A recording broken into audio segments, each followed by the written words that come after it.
out from the East Coast and telling us and having this weird, and that's what got us in the position of the moonscape. So, did you get a feeling that there was a different philosophy of this group, new group? I don't get that feeling. So, we had some really good conversations. We did have some people there that are pro-dog, probably pro-ferret, but really the group is under the same philosophy that we want to employ and implement the plan that we passed in 2020. We think that it's effective. We didn't really get any pushback on new direction, and I think with this administration, you're not probably going to get pushback with new direction from where we landed. I think the biggest issue is we have found funding to implement the plan for this year, but I think it's going to be harder and harder moving forward to find funding to do that. So we're already looking towards 2026 and finding funding for implementing the whole program in 26.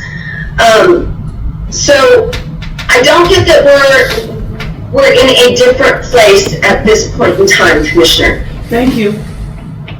I will say, however, we do have this litigation that's looming over us because it got remanded back to the court. They did not vacate the decision, but they remanded the 10th Circuit remanded it back to Scabdall in Wyoming to say, hey, look, we don't think that your range of alternatives was adequate.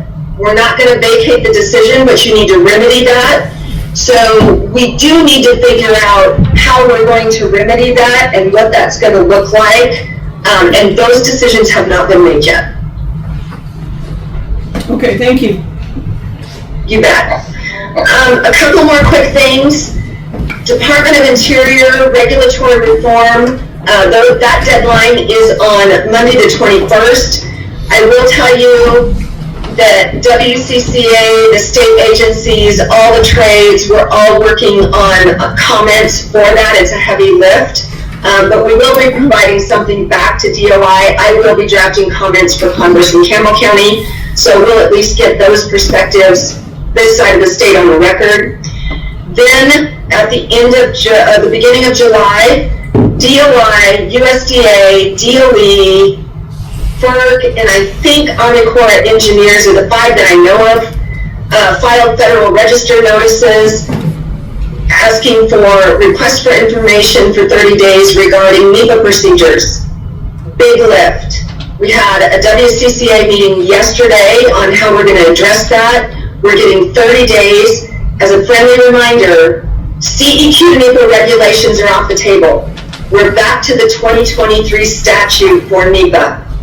So and what the rules are saying is we really want to get back to the enabling legislation. The concerns that we have is if the enabling legislation really gives cooperating agencies really the backing that we need to be in the process. So we are working a lot on that across the board, focusing on cooperating agency status and consistency reviews with local and state plans.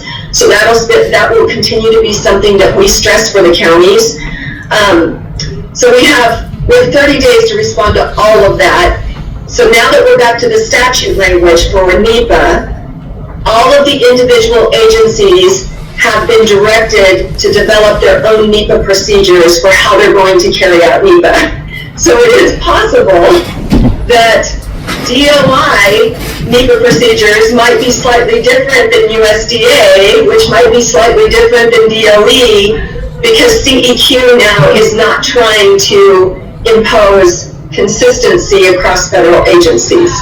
So just be aware of that, because it makes things more complicated going forward as we try to navigate our projects for the NEPA process. Questions? Yes, sir. Why did that get to that point that, I mean, it's already an issue that we get, the NEPA process can be so drawn out and so ugly that we have to get to a point where we have to ask every agency what their little twerk on something is? Where did that get to that point? How did we get there? So So in 2023, Congress passed some new language regarding the NEPA statute. So we're back to that.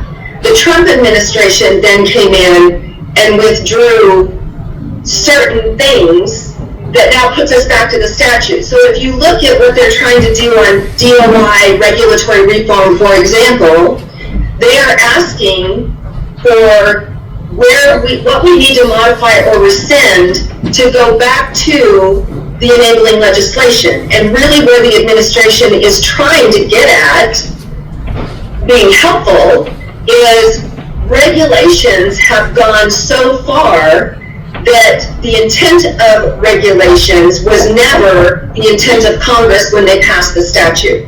So they're trying to scale some of that back.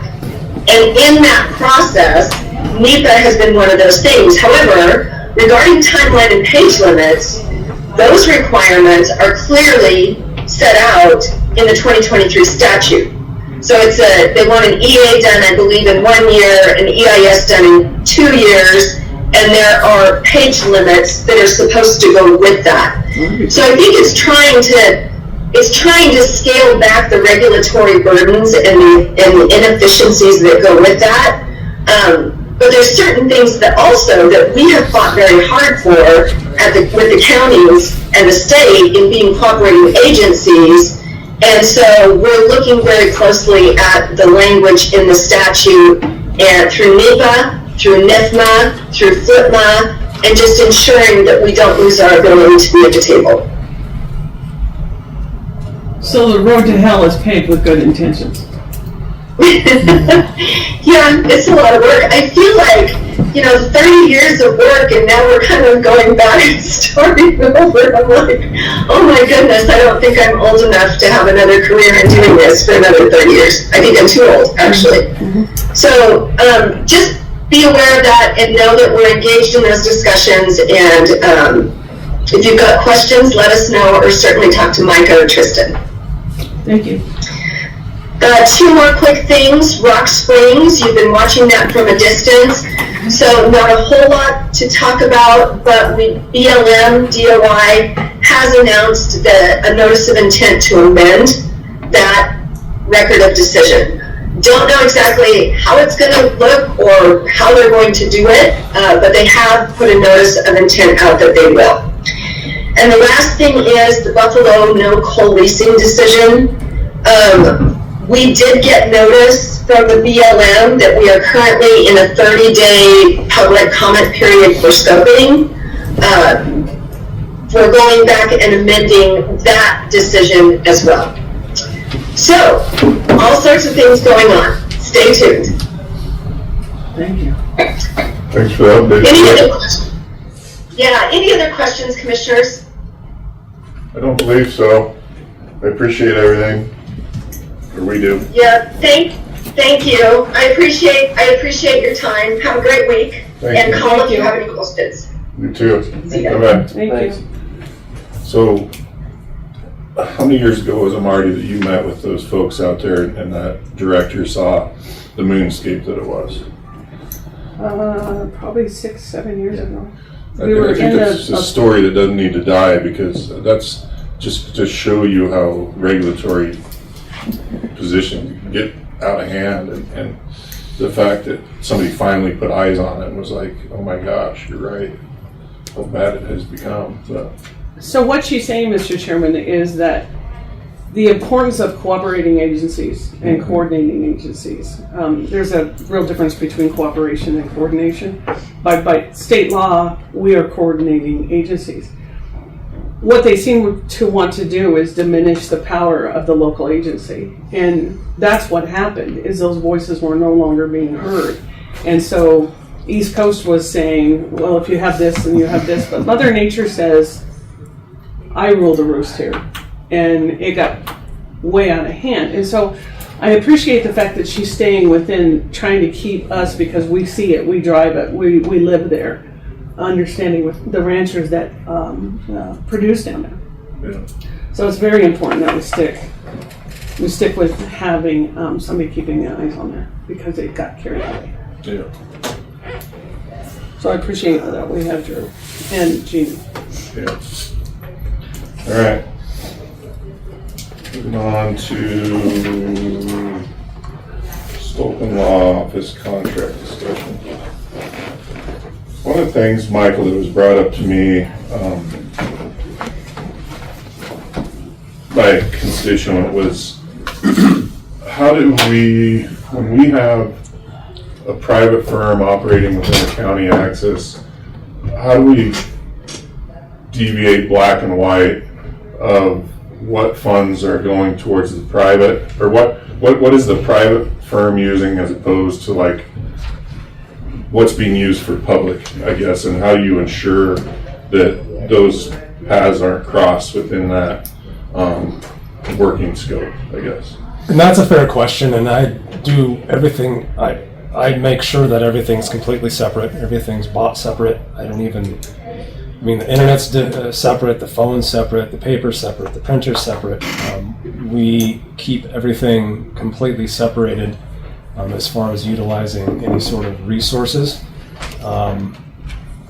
Sometimes a private client will walk in the front doors. You really can't stop that, right? But just because they might think of me as the county attorney instead of that or whatever. But when we first entered into this arrangement, I made sure that it was completely clear that everything was separate, and then obviously by law it has to be, right? Mm-hmm. So I have not and will not do anything to commingle any sort of resources or funds or time or anything, unless Joe helps out from my private firm when we're in trial or something.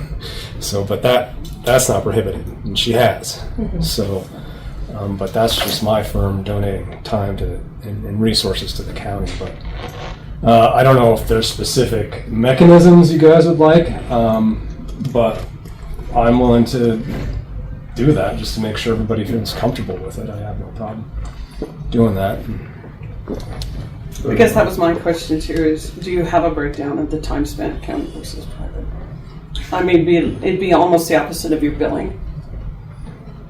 That's almost impossible, because like I'm torn here, I'm torn there.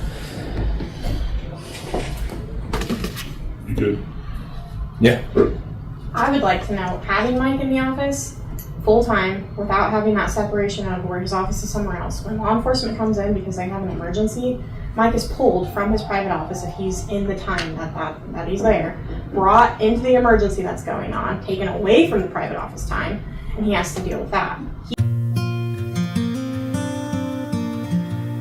This place is full of love. You can tell the people that like to be with old people because they really take care of you good and are very kind. Twice a day, every day, activities people have an organized activity that's always interesting.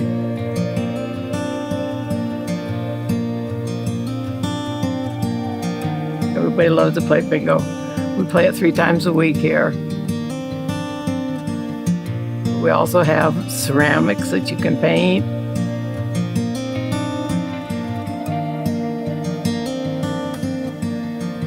Really pleasant to live here. It's a good place to be.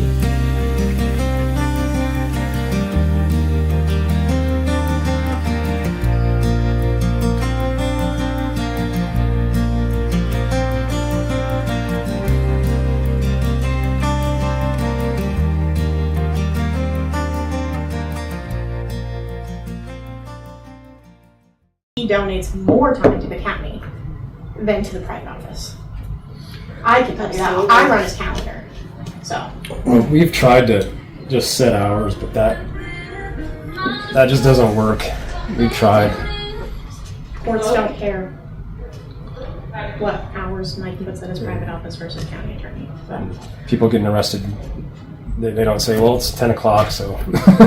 I had to change many appointments because of that, because of court dates and court times. They'd call and say, well, we've got a arraignment at this time, and well, I have a client coming in at this time, so I have to call them and cancel them or move them so he can go to court. We do that quite a bit. I also want to know, none of So Mike's job does not end when he's out of the office. And I know that because I get calls. I get calls from law enforcement like, hey, I need an attorney. Which one do you have available? And so he might get a call at 2 a.m. that you guys don't see ever. And a lot of that time is never considered for my county attorney. And for me, that's frustrating because I get calls, I don't charge the county. And so if we're talking like how many hours does Mike spend for county attorney time? A lot.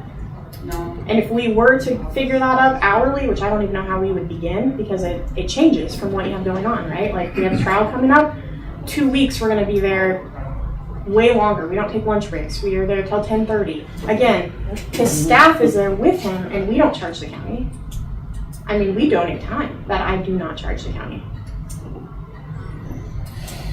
And I wish you guys saw that more, truly. Well, it's been brought to my attention at times that potentially that's maybe someday down the road that maybe this needs to be turned into a full-time county position, you know, and because it's when you run as a part-time attorney, that's the problem that you fall into is it's a full-time job and you're trying to do it part-time, which isn't really great when you consider what the wages are going to be worse. And you're still dealing with all the issues in the county. But that's great to hear you say that. Yeah. That's wonderful. Well, I think part of our questioning was too is for basis of audit. So I think that's what we're kind of after, a breakdown of some for our auditor and for well, basically for that. So that's where I was on it, is trying to determine where we don't shadow or overshadow or all that, and that's for the public too and the public taxpayer. Yeah. So even with so you're his private secretary, correct? Yes. But you get paid by the county. No. Did we research that? Did she not get paid by the county? Part-time, yeah. She had been when she was That's doing. not in his private practice, that's separate. So she's a part-time? She was. Part-time. She was until the end of June, and then we were waiting to see what the budget was. So she hasn't been working for the county since June 30th. So Okay, thank you. Yeah. Okay, I just wanted to clear up two things. One, we had extra money in my salary line, and we have a huge vault that needs stand, and we've brought this to you guys before. And the reason that there's extra money in my line was because Kim Rhodes and me were both paid out of that same line. And prior it was Ashton and Pam. So you've always had you've had one full-time and then a part-time out of that. We took, I think it was around $9,000 out of that line to match VOCA funds, which Becky has separated now throughout our thing. And then there was money left. Well, we used the extra money to help with trials so that somebody could cover the office, which is what Jonelle was paid for. And then she was also scanning the files. So it wasn't even part-time, it was more like, we have these extra funds, we need some stuff done, we need some things covered in this office while we're all up at court. And so that was where she was paid. And then the second thing I wanted to point out, I guess, to this board, just from what I know, which correct me if I'm wrong, Hansen and Peck was paid a portion of their office space for county attorney. I think we pulled vouchers on that at one point. And then you guys bought the annex and William Curley was down there, right? But then Alex Berger took office and he had Stevie, which was an assistant out of his private office who was answering phones for county attorneys, supplemented with that. And I think Mike is probably the only attorney who's actually giving the county money for private practice being in there, because Alex did not pay rent for the lobby area being used for Stevie to answer that phone, just from what I know. So I think that needs pointing out too. He's paying the county for office space. Yeah, no, I just had a thought. We have Joe's time tracked very well as far as county versus private, so we can easily get that information brought up for you. Mine's way more difficult because I'm just torn 50 million different directions every day. So, but Mine is very separated. Mm-hmm. Yeah. Because she had set hours like 7 to 10, 10 to 2, separate them out, so we can get that, no problem. In reference to Hansen and Peck, they would break it down. They broke it down and brought it in at budget time. Okay, the vouchers that we pulled from Becky's office, I think it was a lump sum paid. Oh, we always pay because they own their own building, Uh-huh. so we paid them. We paid them rent for that building for the half use of their secretaries, half use of their copier, all that. So we did pay that. So Yes. that the question was brought up, and he broke everything down for us. Okay, the vouchers I pulled, it didn't have like the time. He didn't break. No. He brought them down. He brought them in a form to us Mhm. to show us what the time breakdown was. And it was significantly less time, which is shown in old files of time spent on cases. I would not argue one way or another because I haven't looked myself. So. What else was there? Do we have any other concerns? Go ahead. I guess, for your information, what people in public have talked to me about their concerns, a lot of, they're concerned about conflict of interest between your private practice and the county. So having your office in there in the public's eye creates this concern about that. So it's something that we hear about. So whether that's true or not, it's something that comes up in their minds from what they see. I wanted to also. Right. I haven't seen the Boca Fund grant come across. Did we approve that? I have one. Did we approve it? Are we supposed to approve it? It's a 2-year grant. You guys approved the last year one for the full thing. This one was the budget, finishing out the rest of that grant for this year, which Mike signed off on because you guys already approved those funds from the last 2 years.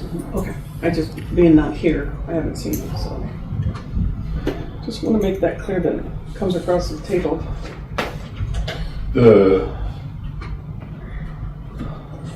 want to touch on Vera's, what was brought up to her.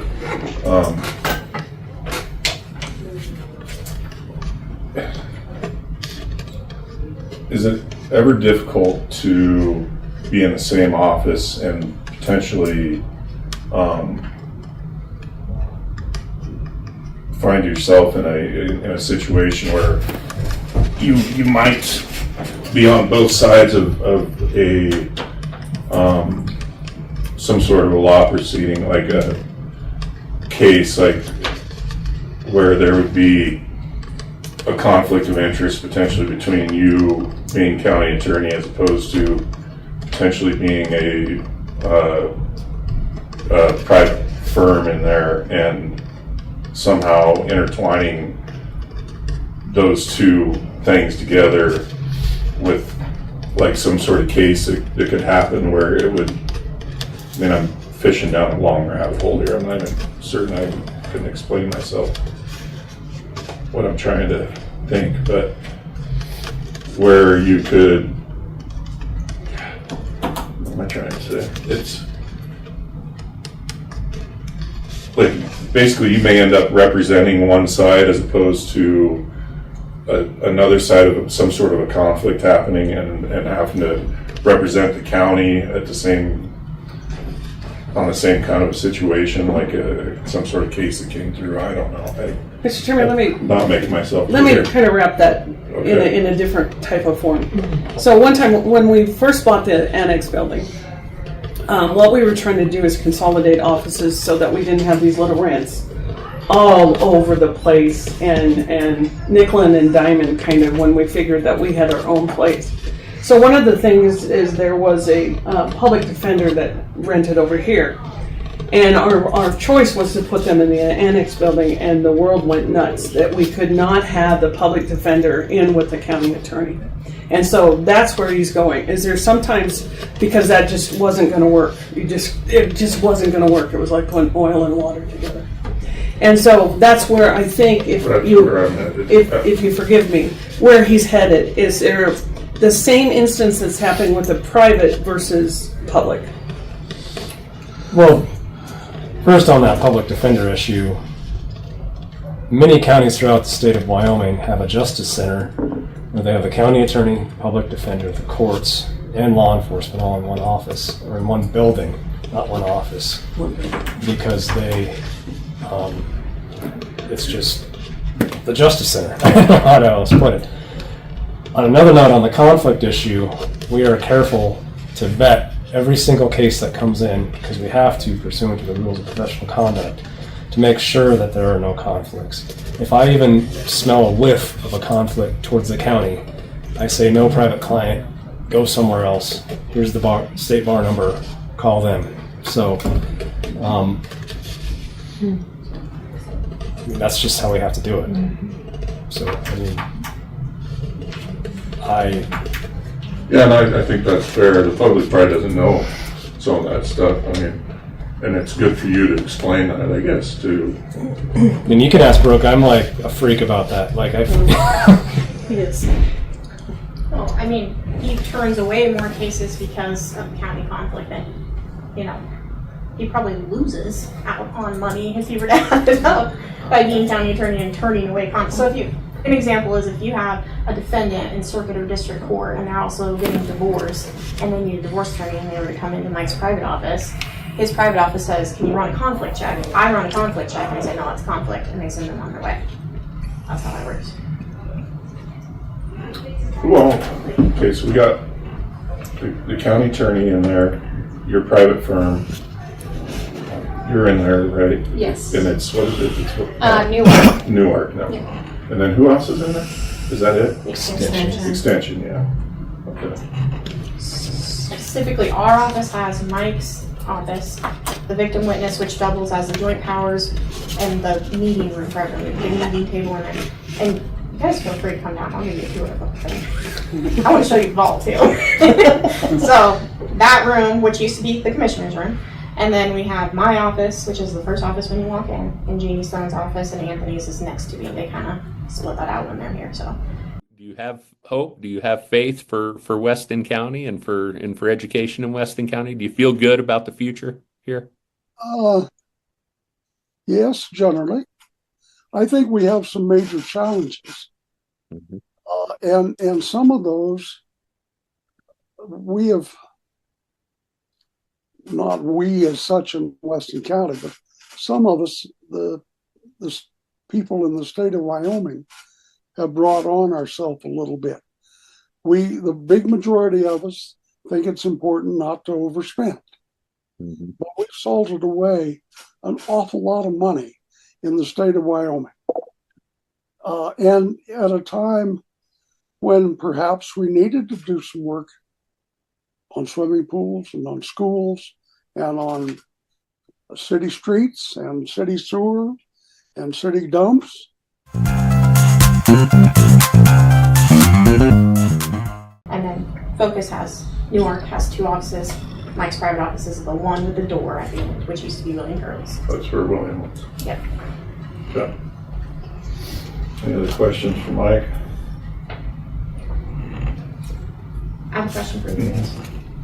We have court tomorrow, and Anthony is scheduled. Did you guys pass his salary? No. Review? So he doesn't have court tomorrow? Apparently. I appreciate some of the testimonies. I know this topic could get a little ouchy, but what I'm interested in, I think, Mr. Chair, is a Weston County benefit report. How is the county, and we've heard some of them verbally, how is the county benefiting for the operation? I understand that them coinciding together is probably a benefit because the majority of you guys are affiliated with both. But what we're interested in, or I'm interested in, is a Weston County benefit report. So the benefit of the county in the agreement that is current now. For what? For Stolken Law being in that county office space. So you need law enforcement to come back in and say, hey, anytime they walk through these doors and I need a warrant now or I need a legal question now, Mike is there. Is that what you? And something that we can put down on paper that shows the reasons why the county has chosen this contract and agreement with private practice, with that benefit report. With the rental agreement? Is that what you're saying? I know it's benefiting, I'm assuming it's benefiting Skokie Law, but I would like to know how it's benefiting Weston County. I think Mike pays more for rent out of the annex than he would renting an office right up the street. Yes, he does. Because he pays more for rent than Newark. You guys made sure that his rent was more. I don't know if you remember this discussion when we brought this to this board, but that was a concern, and his rent is more. But I think wasn't the conversation about, say it to me again, Newark? Newark, yep. Northeast Wyoming Advocacy Resource Center. It's a domestic violence program. We took over Focus Right. 3 years It's ago. the Newark that I'm having, it's the acronym that Yep. I'm having Yep. problem. But if I can remember ARC, probably will get some. Old Focus. There you go. Well, maybe we'll do that. I think what the conversation at one time was on that is that there was a 1% donation. Yep. And so what happened is the rent being cheaper was part of the donation process. So I don't know if you can put apples to oranges on that. Yeah. I don't think that's probably particularly accurate because there's sort of a donation, which we're not really allowed to give donations, but it's a cut as instead of the 1%. Yeah, so what is the rent that you guys are at right now? I believe we're at 400, so I'm the stationed advocate here. I'm not the executive director. She spoke at the last meeting when everyone was here. So I do not know our accounting, budgeting, that type of thing, but she's more than happy to answer questions. But to my knowledge, it's 4. Right. Okay. Yeah. It's 4 for less space. Yes. Or 4 for, yeah. For more, I think it's more You have space more because we have 2. You have more space than I do, yeah. Yeah. This is my concern. If you guys care what I have to say, my concern is going to be that you guys are going to end up with no county attorney. And when you end up with no county attorney and you leave me in that office, I'm going to be extremely stressed out. There's no attorneys that want to come here and work for $70,000 a year, $75,000 a year for part-time. And we're already down to 1. I'm concerned, seriously. As your employee, I am concerned of what is going to happen. And you know who it's going to be? The problem of is this board. How are you guys going to bring attorneys in? So we addressed that ourselves. And so we have been in, at one of our budget workshops, we have had that discussion, and there will be, because next year's one, we can't change the salary now.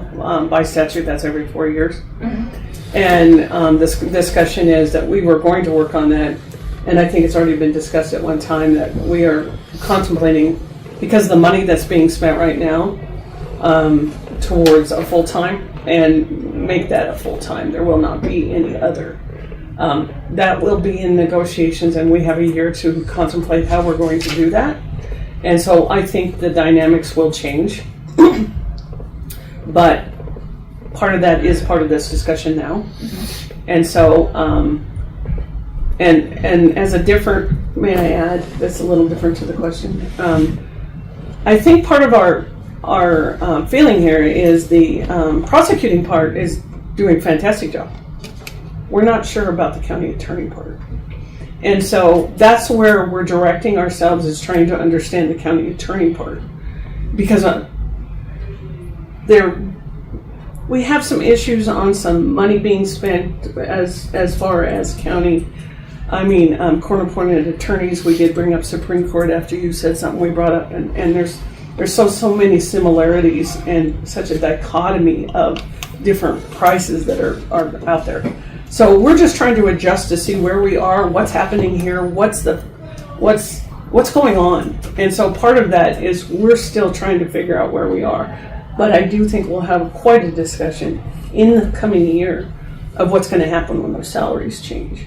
I hope so. And but it's going to be a different philosophy and a different system. Because I'm not sure we feel this is working on the county attorney side. Which, if I can just comment on that. I understand that. You guys need to have conversations with our office, because you do not know the things on the criminal side that need to continue and need to run. And if you have no attorney, or you make all these changes without the communication with our office, I mean, do you guys know how to get discovery out? No. With all due respect, we did try to have one. Yeah, well, I appreciate your facial expression. I'm shocked because Well- I didn't know about this. We had a budget workshop and we didn't get a word in edgewise, if you'll recall. I think we asked for an email to go out to us when these workshops were going to be done, and I don't think we. You guys were attending to this workshop. You attended it on Wednesday. On Wednesday. Last Wednesday? What was it, July 9th? Thursday? Was it Thursday or Wednesday? Well, and on every one of these that goes out, every time we've had a budget workshop, it's been on the schedule. Well, then if I can add to that, I think if you guys were to say, hey, by the way, county attorney's office, we're talking about cutting an employee, specifically an attorney, I think I would have been here. I wasn't told that. I mean, most counties have like a legal assistant for an attorney. I have 3. And I thought I had a good enough relationship with several of you that you would, say, hey, Brooke, what do you think? But I didn't think that. Good. I think something that I'm seeing, and I touched on this last night, we're not picking on the attorney's office.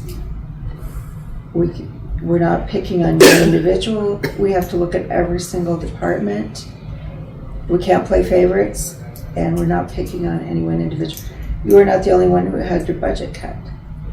Are we the only one who But had an employee cut?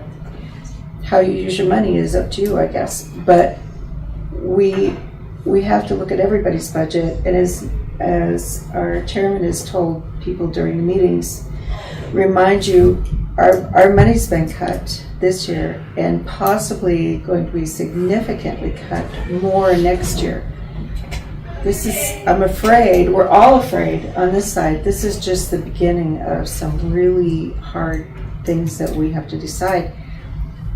And we all have to get on board with that. We all have to think outside the box. We have to start thinking about different ways to do things. It's tough, but we're caught in the position that we have no choice except to do what we have to do. And I should sit up straight, not laying on the chair. We're way behind, by the way, too. I apologize. Everybody knows, but Having a person in this room when we're having this meeting is also helps. If I may, and I understand that. Having an attorney when we are taking children and we have 72 hours for a court hearing is also very important, and now we're down an attorney. So Understood. Thank you. I think that's all. But yeah, there's going to be a lot of conversations about whether it's Michael that decides to continue in the role and run again, or whoever it is. But I think that the dynamics might change, and the salary will definitely have to change in accordance with that. So, real quick, yeah. no, I hope it goes on. Yeah, absolutely. If it would be a benefit of like quarterly or something to come in and answer questions, or you can see certain things, because I know the meetings, you guys have a tight agenda, you got a lot of stuff you have to do, but if the opportunity were there for you guys to come in and learn more about how certain things work, and so there's a longer discussion period versus it being rushed, so then it can be a natural conversation where everyone can understand each other better. That might be a good suggestion for, and it's not taking up your agenda time as well. Good. And thank you for coming into our office the time you did to talk to us. That did help. And I would be happy to sit with any of you and go over the amount of cases we have, what our office looks like in a daily thing, because it's important that if you're making significant changes, please have a conversation with all of us. And if it's on the agenda and I'm sorry I didn't see it, just please reach out. I can be very helpful to you if you use me. One thing that might help, I think, and I'm trying to wrap my head around how to do it, but some sort of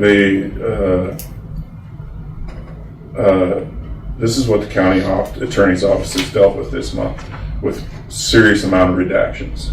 Like no names, don't need to know names, don't need to know whatever, but it would be helpful to put that in front of the public eye of what the attorney's office is dealing with on a month-to-month basis. And we've dealt with 15 child cases, or we've dealt with, and just something out there to help the community understand what you guys are dealing with.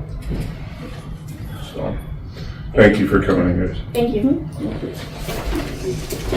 Sorry, Francie, Oh, it's okay. a little bit behind here. I knew I was gonna run over. I'm never on We track. go. The reason why I'm here today is that, we have like $26,000 from our income. And I would like to see that going back into the fairgrounds.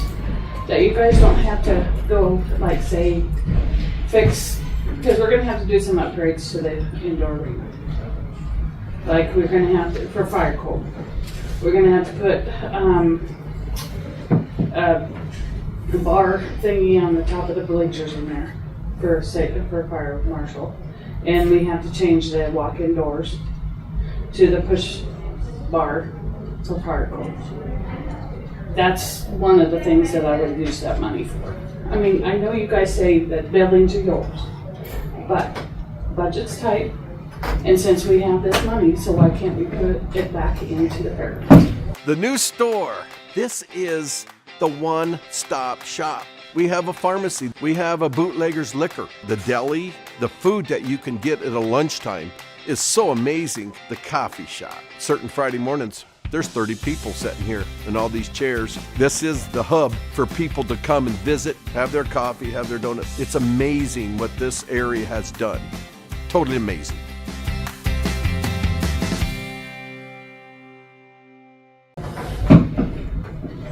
I have an idea. This is just some of the things that or one thing I did, is that we could put, one of the ideas is we have I could put 13,000 into the utilities so we would stay out of the red. I would put 1,200 into the admins and 2,000 back into the repairs and maintenance, and that would leave us $10,288.22 to put into a reserve fund or something bigger or whatever. Good. If we just passed the budget. I know that. So we can't do that.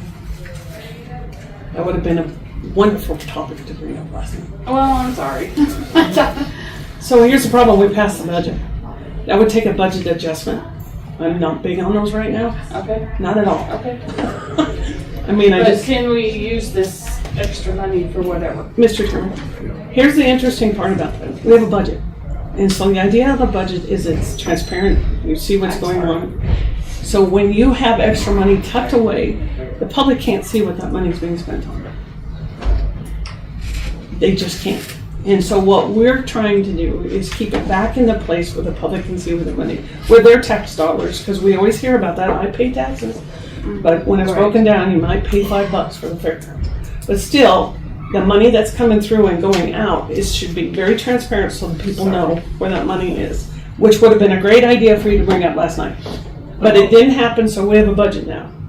Okay. So within those budget parameters and whatever decisions we decide later on, within those budget parameters, we need to stay. So I hate to be I'm Miss Downer here, but that's the purpose of a budget. Okay. So I apologize. Like I said, great time last night to have a conversation. Francie, tell me again what's the project? The projects, we need to, we're gonna have to do it anyway because of the fire marshal. Push bar openers in the arena. The little double doors that are right there that goes into the bathroom. And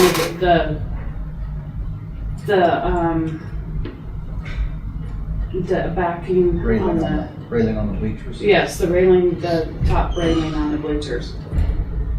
And we could use other things like a welder, because we have no welder to fix our equipment. Like the Kaiser is just almost ready to fall apart. So we'll have to take it over to the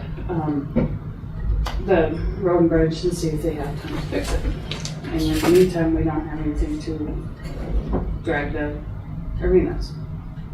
So I think an option for a lot of these woes would be, let's look at those tribal funds that we have stashed away that we have to have spent, I think maybe by, what, is it this year or is it next year?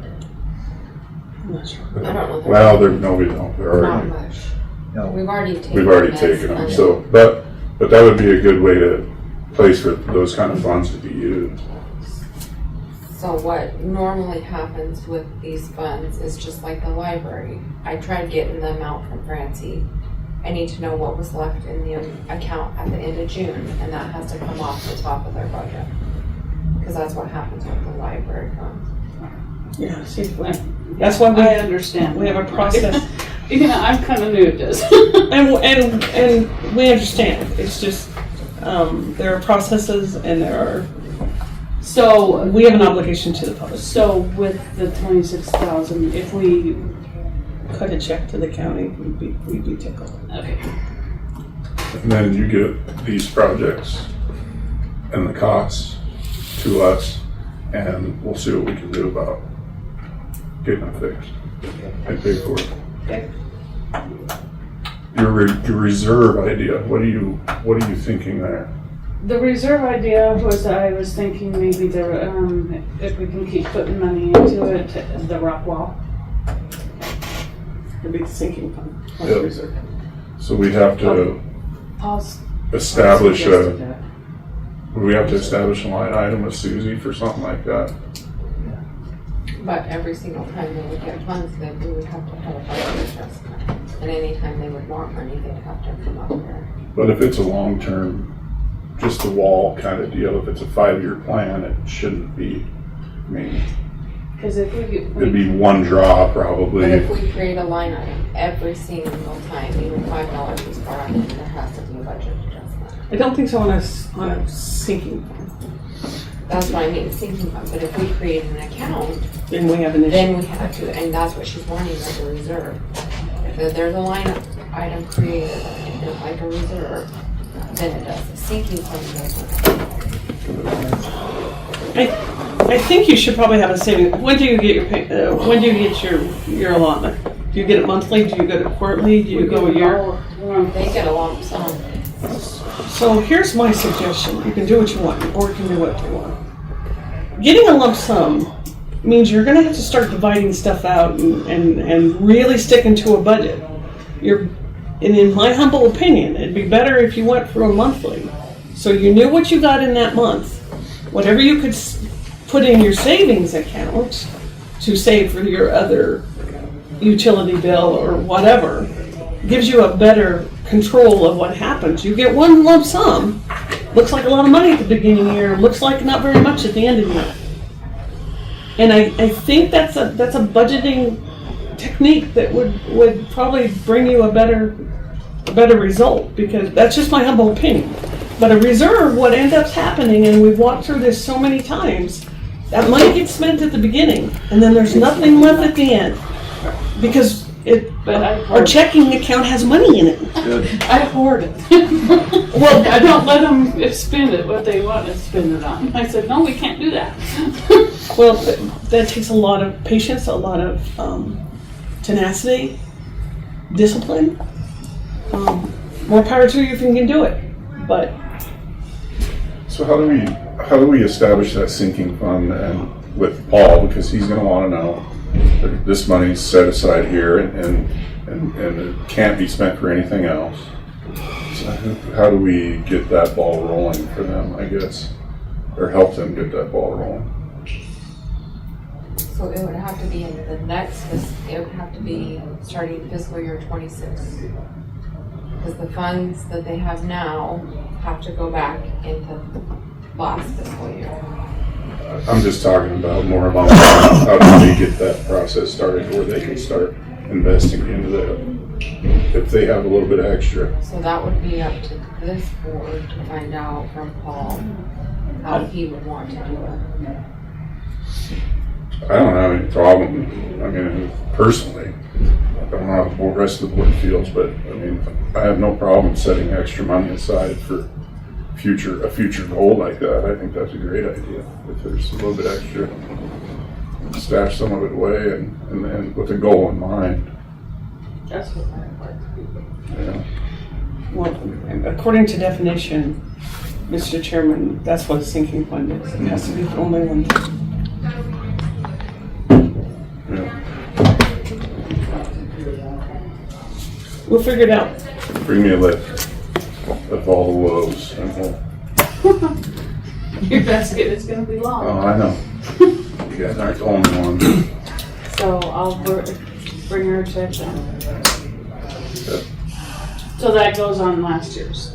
That'll close out last year. Okay. Okay, and then whatever we get this, because we made $40,000 this year. So I thought, no. Okay. I have a question for Yeah. you. And maybe we've got it and I'm not thinking about it, and you can refresh my memory. Do we get a report from you like monthly or quarterly or something that has a breakdown of that income? How much was from the arena? How much was from this? How much was from that? Yes. Is that in the report you give? Okay. I send that in that spreadsheet. In that spreadsheet? Okay. Yep, it's all in there. So wasn't, Mr. Chairman, wasn't there an agreement that your check register would, your check, your account, wasn't that part of? Yeah, and that hasn't been brought up since we've been in.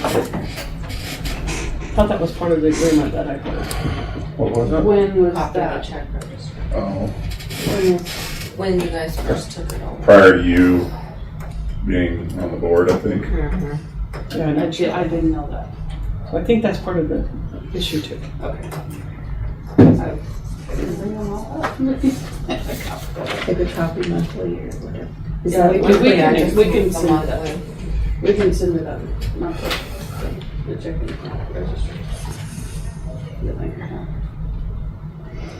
And you guys want me to come up here, or one of us to come up here and give you guys a report every month?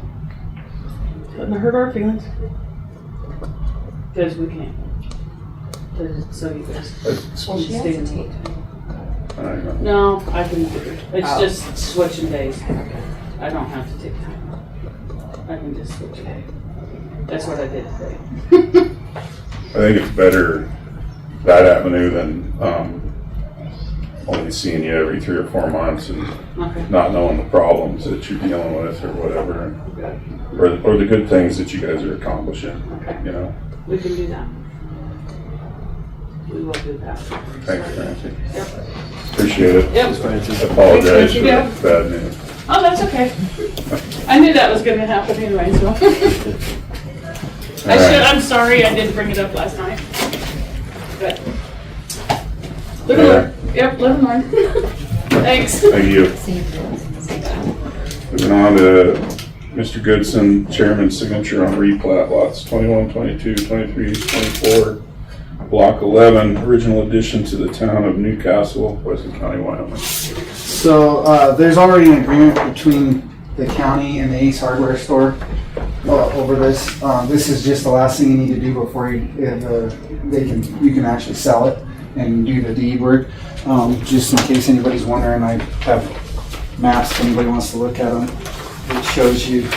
It just shows you where it's at, what the lot divides into. But basically what we're down to is we need the signature, because technically what this is the county is just being treated as the landowner, and we just need a signature from the county for their approval, and then it'll go to the city, and the city will actually approve the lot division. And I've already spoken with them, and I think they've been in contact with you guys a little bit too. This is the ground we sold to Frontier, right? Did we sell it? Oh, we gave it, maybe. No, we sold it. So did we get money for it? Yes. So it's not ours It's anymore? already been paid for.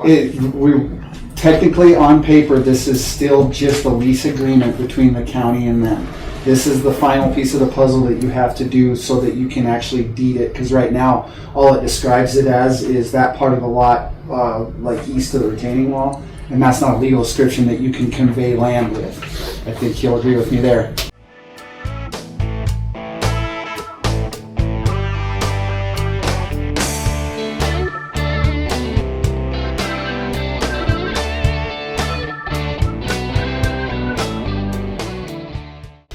So this is the final piece of the puzzle that you guys have to do in order to finalize the paperwork and be able to transfer a deed of the property to them. So we had a lease agreement with option to purchase. And the purchase price was $7,500. Thank you. And they paid it. But they never filed a warranty deed. Which they did not have a way to file a warranty deed because that portion of the lot had not been defined. It was even difficult to write the agreement because how do you describe the chunk of land behind the wall? So. So where would our chairman sign this? There's a There's a right here, block right down at here. the bottom. Right here. Yep. Dedication. Who owns the wall? So the wall would be on the county's. It's in the corner. It essentially is the corner of the wall. So yeah, we did it so the back of the wall is where it ends, and then the county's is from the retaining wall for the rest of the lot. Thinking out loud, that I see retaining walls in Newcastle don't seem to do very well. Longevity. They're 130 years old. Yeah, so how old is that wall? And at some juncture, I mean, are you guys, what's the goal with that property, and what happens if we ever have to replace that wall? I mean, Mr. Chairman, you always have to have that wall. I mean, yeah. or that otherwise the sloughing off. I mean, that's a whole story. But if something were to be built there and then we now have a wall issue, what's that going to cost the county down the road? Potentially, I don't know. Like if we have to replace the wall, do we have to go back and get Yes, exactly. some, I guess a repair easement so we can get on your property to repair the wall, you know, because if we ever have He's to just repair the the, engineer. yeah, if we ever have to repair the wall, we're gonna need to be on both sides of it. He's just the engineer. Just It's the not engineer, just- just it's the not- I can't even give you an opinion on what that wall's gonna do. I got people I can find that if you guys want to pay them, they'll tell you exactly what that wall's gonna do. So you're saying don't kill the messenger? Exactly. Okay. And this is to definitively create the line between 1041 and 1040? Is that what this So is? what it does is it divides, instead of these lots being lengthwise, it divides them, and so now instead of, lot 24, 20, or was it 21 through 24, it's gonna be 21B through 24B and 21A through 24A. Okay. Splitting the parking lot and The story the bottom parking lot. Oh, The actual lot. so the big ones are the north side. Parking lot. Yeah. Oh, it's just dividing. Yeah, 'cause see the lots with the line would have been right dead in the middle, part of them lots all stuck underneath that upper deck. Oh,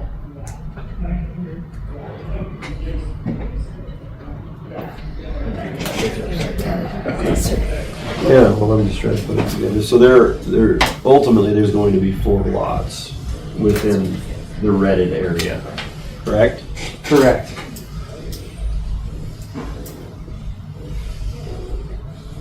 This will be- Basically your west boundary of them.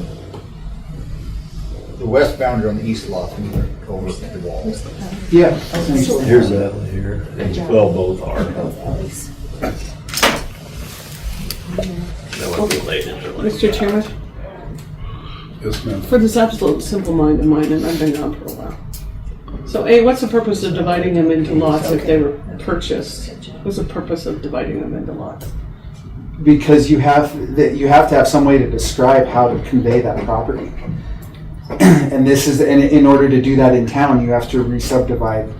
If there's already a subdivision in place with subdivided lots prior, which this is the original town of Newcastle, since those lots have already been divided that way, in order to divide them in this way, you have to do a re-subdivision so you can properly describe those lots to convey the property. And I assume the city of Newcastle has some sort of a setback law a rule as far as building up to a piece of property. My only concern would be how close they would build, and there's probably nothing we can do now. 4 feet. It's sold, right? So this is just cleaning up this mess. And I bet they're not gonna want to build there. No, it's 4 feet. Yeah. Okay. Yeah. Okay. Seems weird. I know you guys don't see subdivisions in town a lot, and I can tell you that's very true because the city, their subdivision regulations are, well, I'll put it this way, their regulations for, their requirements for monumentation, standard practice is an aluminum cap, or in that case there might be like a disc in the concrete. The city their requirements are a 2-inch pipe and a 1/2-inch steel rod for interior lot corners. So their standards, they don't even have how to actually subdivide. It's basically, or do a re-subdivision. So basically we're just kind of working with what they have in place and I had to go to the city and say, how do you want to do this? But their regulations are older than the county regulations on subdivisions. So it just doesn't happen a whole lot here in town. I'm sure that's why it's kind of unusual, and especially one where the county is very rarely involved in any kind of subdivision in town. Like I said, in this case, the county essentially, you'd be treated as the landowner. You're not the governing body necessarily on this. Yeah. You're just the landowner. Yeah. So if this had been a private lot, we would have just met with the guy that owned the lot at the courthouse and had him sign it. Makes sense. Pleasure of the board. If there's any sense to be made. Yeah. You just need our approval of my signature on that to clean it up. Correct. Mr. Chairman? Yes, ma'am. You're okay with this?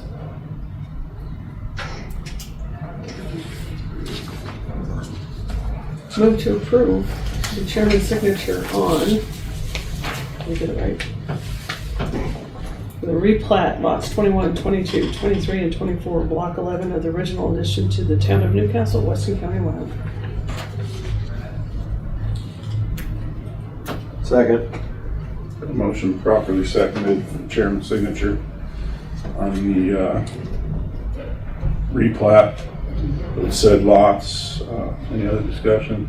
Yes, good. I am interested in the cleanup on definition for sure. What I'm also interested in is how did it sell with the description prior? It has not sold. Okay. Other than whatever you guys did with the landowner, technically the only thing that is on record in the county is a lease to buy agreement. That is it. There is no warranty deed that has conveyed any portion of that property to anybody else. The county still technically owns that entire lot. Even though we've received money for it. We have a lease agreement Right. on file, but they never have came in to do a warranty deed, which Michael has said all along is what they need to do to finish their lease/purchase. And the only way you can write the warranty deed is if you have this plat description. Yes. So they met their obligations of the lease and paid Yes, whatever and they paid requirement. everything, yes. Okay. It's like a lease assumption, I think is what it's. I'm sorry. Yeah, it was like when the county bought it, we bought all the lots as one deal, Yes. so it wasn't an issue because we bought the whole half that whole big chunk of land. Now that we want to sell the west portion of that, the lot line is underneath the parking lot that's 8 foot high. So we gotta And move that since it's a line. platted subdivision, it's not something you can just convey. Right. Like I say, it's happened before in the past, and I won't say it doesn't happen now because we don't do it, but there have been in the past where people will sell the east half of lot XYZ. And technically by Wyoming statute and most town statutes, you're supposed to do a re-subdivision if you change the shape of a lot. So this should have been caught by Alex. Our prior attorney should have. No, because we bought the whole lot. we bought No, everything. but Alex is the one that drew up this lease. Oh, the lease agreement. purchase? Yes. Yeah, that's what started the ball rolling. is Exactly, The lease yeah. purchase agreement, selling that off That's where we gotta get that property line, lot line moved over. Back in 2021. But if there would have been a default and they decided not to have it, then why would we be at this point? See what I'm saying? So at some juncture, they may have said we don't want it anymore. Or not made the full payment. Right. And just agreeing, or understanding that the subdivision fees and whatnot are going to be on the leasing, correct? Correct. Bill Breger, I believe is his name. He's-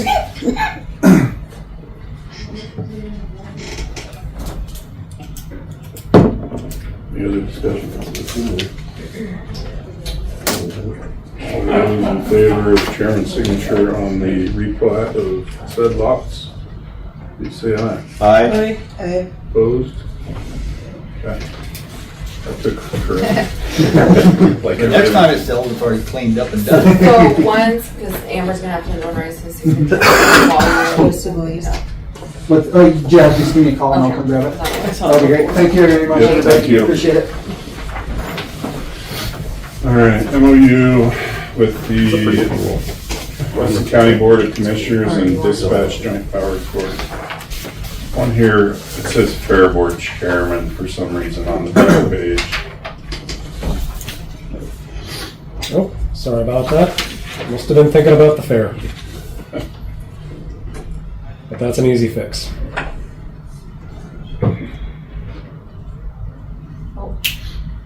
This Sorry, one? that was. Sorry. I was reading MOU. Sorry. You're gonna get your hand broken.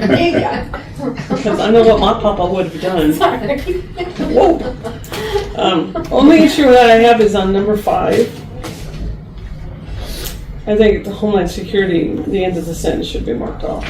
Shall become that of Weston County's, the property of Weston County.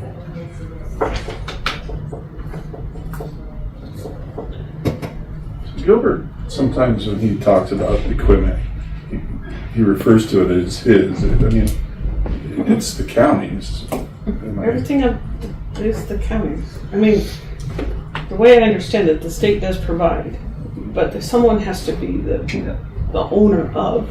Yeah. And the state's certainly not going to wonder where every little piece of equipment that they have is.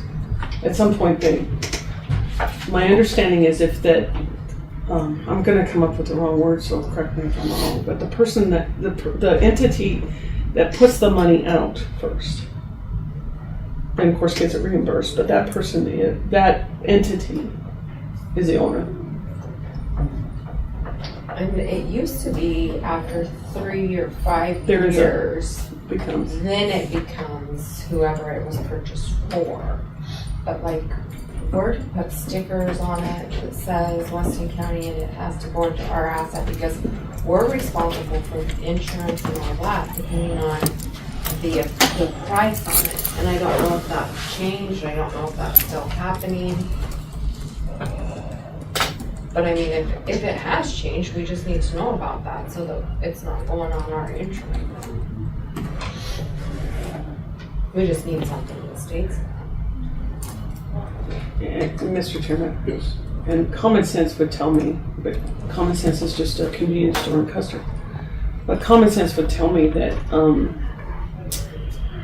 that if it's in the county, the state's not interested in reconciling where every one of their insurance issues are. And so we take ownership of that for that reason.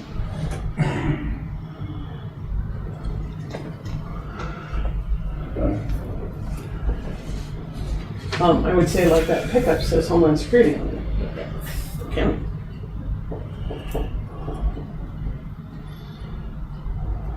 And so I'd like to see if the generator were to come back, it came back to Weston County, not necessarily Homeland Security. Mr. Chairman, the only comment I have on that is I don't know. We just need to make sure with Gilbert there's not some sort of string attached with that grant somehow. I just don't know if there is. I don't know why there would be, but I just have to make sure. I revise that while you guys are talking. I can send it out again. Okay. So should we maybe wait a couple weeks until you maybe clear that up with Gilbert and see if there's anything? Yeah, I was hoping he would be here.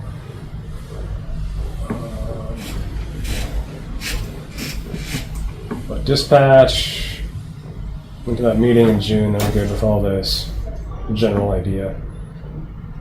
What's interesting to me in this thing is we're saying once ownership is given to dispatch, we own it. But we're saying we're giving ownership to dispatch in this thing. I don't. It just seems strange that if we own it, where are we giving ownership to dispatch? We're more letting them use it until, and costs associated are on their behalf instead of owning it. Is it going to dispatch or to the Joint Powers Board? See, if it goes to the Joint Powers Board and then a phrase in there, if the Joint Powers Board disbands, said property becomes, Weston County becomes ownership of said property. It says that in number 5. Yeah, but so if they disband, ownership comes back to us. So that's what I'm asking for in number 5. Even, so it's redundant, I understand that. But this is designating that one issue because you already have the dispatch equipment is already designated in the agreement. So this is designating that separately. Yeah. Yeah, so instead of, once ownership is given to Joint Powers Board instead of dispatch. So that they'll be responsible.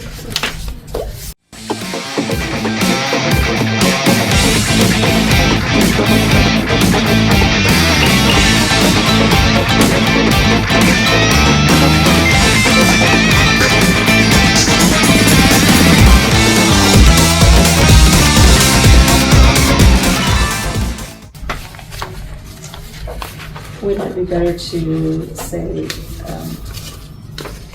I'm here with you, instead of giving them ownership of it, even if you have a lease agreement for $10 a year or something, and it stays in ownership of the county, but they're responsible for any repairs? Well, it's kind of like that console that the county bought 20 years ago or whatever that the city of Newcastle decided that they owned.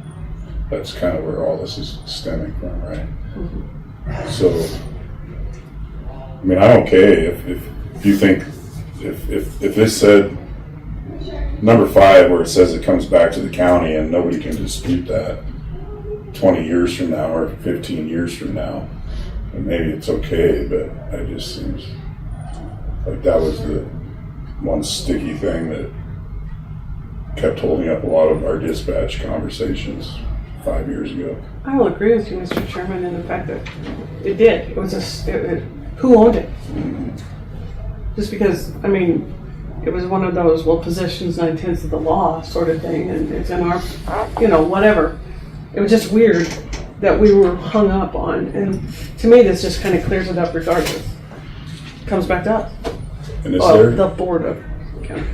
And do we, or is Gilbert keeping a list, or is the Joint Powers Board keeping a list of, so 10 years from now and none of us are here potentially, somebody doesn't have to go, so who's what's, and, or whatever. I think it's an excellent ask of the Joint Powers Board. Maybe we have a list. Inventory. Correct. Okay. And that should be filed here somewhere so that we know what is what, or not us, but someday somebody knows that is a property of the county. And Mr. Chairman, I would ask for serial numbers. And adjustments there are where they're replaced or whatever, just to end that hassle that we went through. Am I gonna lie? Yeah, I can call. Who's running dispatch now? Or the Joint Powers? I don't know. Who is I there? don't think they have The chair now? well, they have the board, I think. Dave left, right? Sheriff Colbart is the chair of the board still. I don't think they have a boss in the office yet, that I've heard of. I'll get in touch with Brian. So let's do this at the next meeting. Michael can clear up with Gilbert on any strings attached. Can we change like dispatch in here to say Joint Powers Board? You have it defined up on the top. Okay. All right. All right.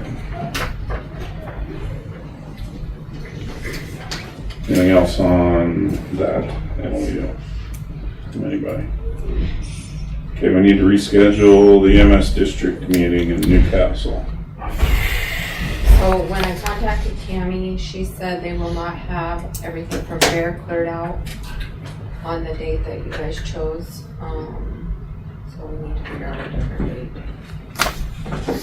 Let's do it can we do it the following meeting before Tuesday of August? So August 4th was the date, and the 18th is the day that you're having it in Upton. Try our meeting in Upton, right? On the 19th.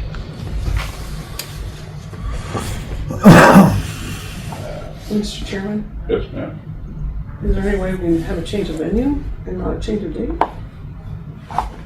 If we could do it at the senior center. Yeah, that's what I'm thinking.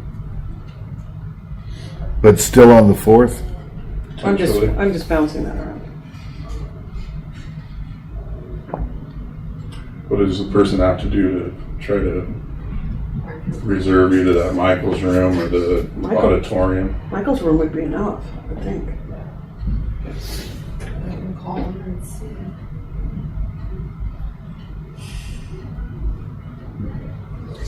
Okay, we'll try that route.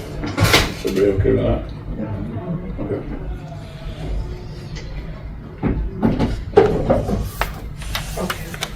Another new business, public comment. I just wanted to comment on that last thing that you guys just did. I think that was much better than trying to change the date. I think the Michael's room will work out, and that was smart. Thanks.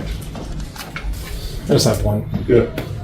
Chairman Todd, I don't know if maybe it would be easier for us, because when I'm getting an agenda on a Thursday and trying to figure out what we're doing the next Tuesday, I understand sometimes we have ongoing stuff. Sometimes I'm left out on trying to figure out what's going on. I don't know if maybe you and I can maybe have every other week, maybe a call or something, just to make sure, hey, this is what's coming up. Because when we get that agenda on that Thursday, it kind of hampers my ability to look into things on some things. So I don't know if that would be something we could do. Yeah, I don't have a problem with that. The issue that arises is like not knowing,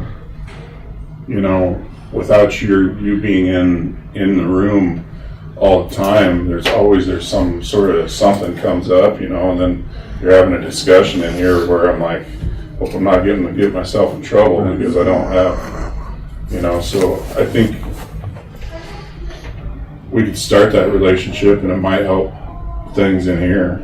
Yeah, that's what I was thinking, because being better prepared would be obviously better for everybody involved, and just having a little more heads up would be helpful. Maybe that Monday or Tuesday before the agenda comes out. I understand you don't know everything on the agenda at that point, but even if I had some idea of some of this stuff coming down.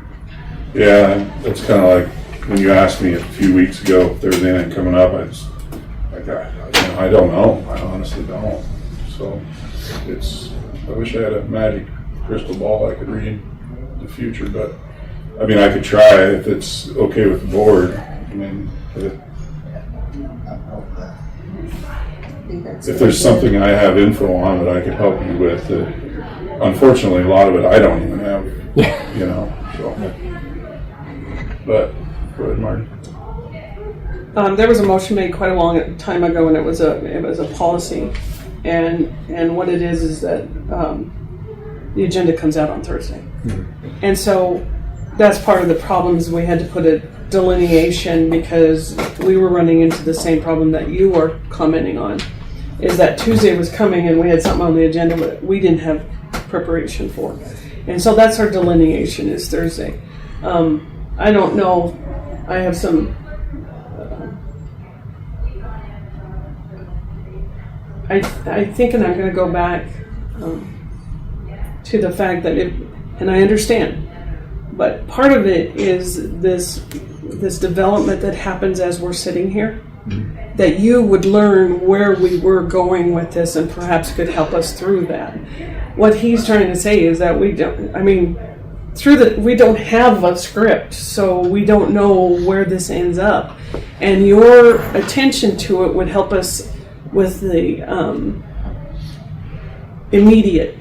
You could go beyond that, we understand that, but sometimes all we need is a question answered, if that is appropriate for us to go farther than that. And so when we have to put back 2 weeks, it stalls, it makes government wheels just churn horribly. And so that's what we're kind of after, is that if you were here, you could say to us, just like I did to you, is this okay? Mm-hmm. Without saying, Mr. Chairman, can we wait 2 weeks while he reviews this? That's what I think what we're kind of asking for. And all due respect, that's a big ask for a part-time county attorney. I mean, Mr. Chairman, I fully understand that, but we usually are ending this thing at before noon on the first and third Tuesday. Yeah. So, I mean, on the first Tuesday, so you certainly can skip the first hour because we're doing vouchers. Yeah.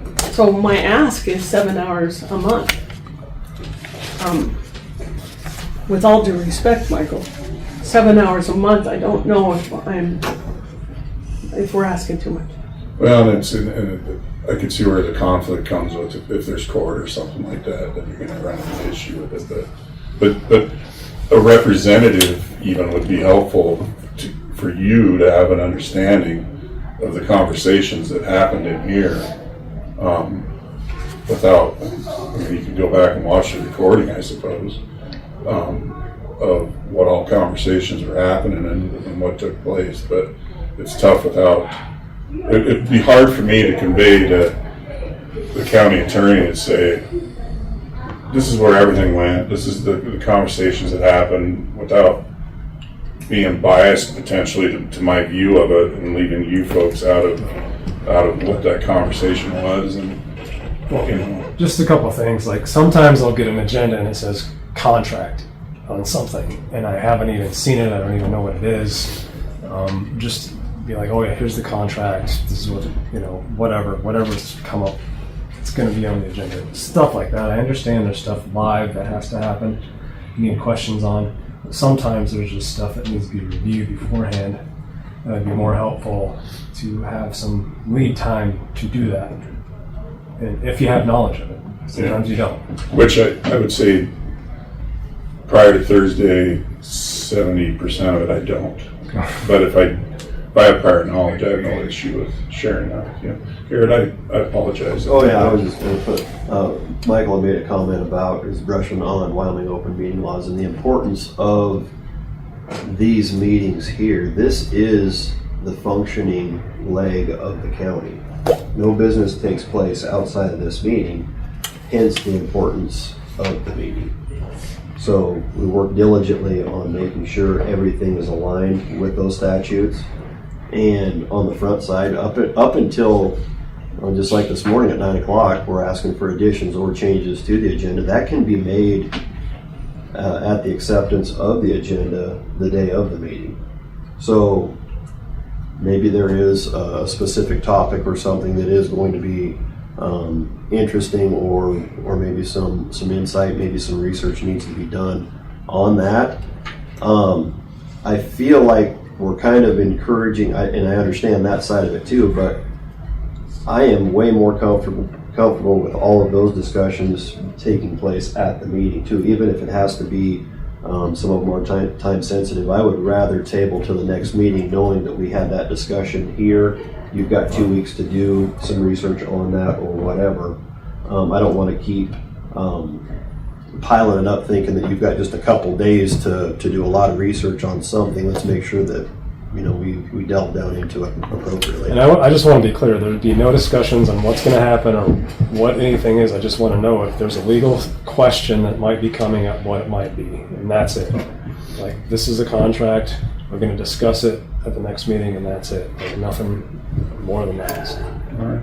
I think when we make a change to the agenda, it is something that is imperative for that moment, and most of the time, it's a pretty good idea of where we're going to go with it, or it's just something happening. Yeah. But a lot of times, in the change to an agenda is for the discussion purpose, and maybe the decision will be made in the next meeting, just to open up the topic of what's going on, because this is what occurred. I don't know if we do a lot of that. Sometimes we put things on that got forgotten, but we've had that discussion before, I guess, as far as adding something to the agenda but not having a decision on that discussion topic. So I think you're right. I got to be careful with that. And also, Mr. Chairman, you were the one elected. No representative of you. It was you. Mm-hmm. And so when everybody sees, they see the county attorney sitting here. And so that's comforting in that you're here. And we've had that discussion with you. You've been part of our conversation. I think that's imperative. And we fully understand. Sometimes you're upstairs. We got it. It happens. But I think we need you here. What would work for you, Michael? Like Thursday, once I see the agenda, a Thursday phone call that says X, Y, and Z's on it, and I have a little bit of information on X, Y, and Z, or is that not enough time? But I'm going to ask the clerk, when you get something like that, ship it right off to him? Is that possible? Most everything he sees. It gets that shipped I off to have. him? Yes, or the people have told me.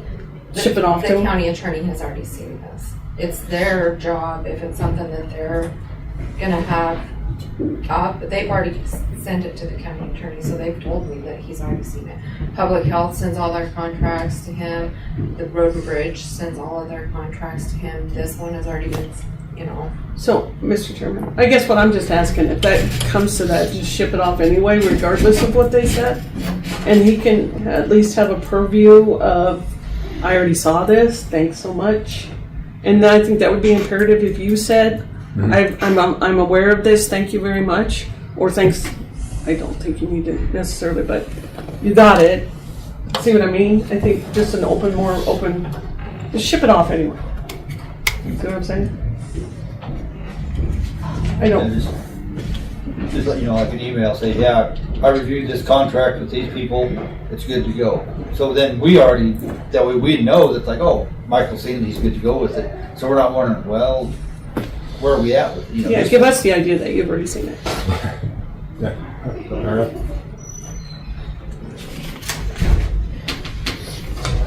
So I know one thing that's going to be on the agenda for the next meeting, and that's the MOU. MOU. I don't have any info for it. And I made some changes based on that discussion. It's already to you guys. So, anything from the commissioners? I do. Good, Mark. So I'm going to go back to our discussion that we had with you with the office. What I think is, I would like to see, so that we have an understanding, so that we can take it to the public when they hit us up in our various places, at the grocery store, the gas station, whatever, that we have the ability to say, I have a breakdown of some idea. So your copier breakdown, your whatever, how close you can get, if that becomes a monthly thing, so that we have some idea, that we can say that your public funds are being used as public funds. Okay. So that's just my thought, and I think it's it would help us in our journey too. So that's what I have, Mr. Chairman. Thank you. Yep, okay.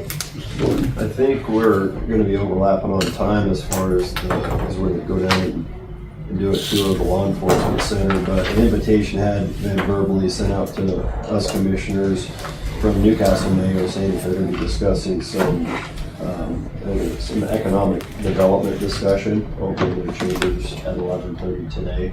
I don't know how long that's gonna last, but the invitation was sent. Okay. Thank you. Wagner? I don't have any. Thank you, appreciate it. Thank you for everybody attending. It was a good meeting today. So, meeting adjourned.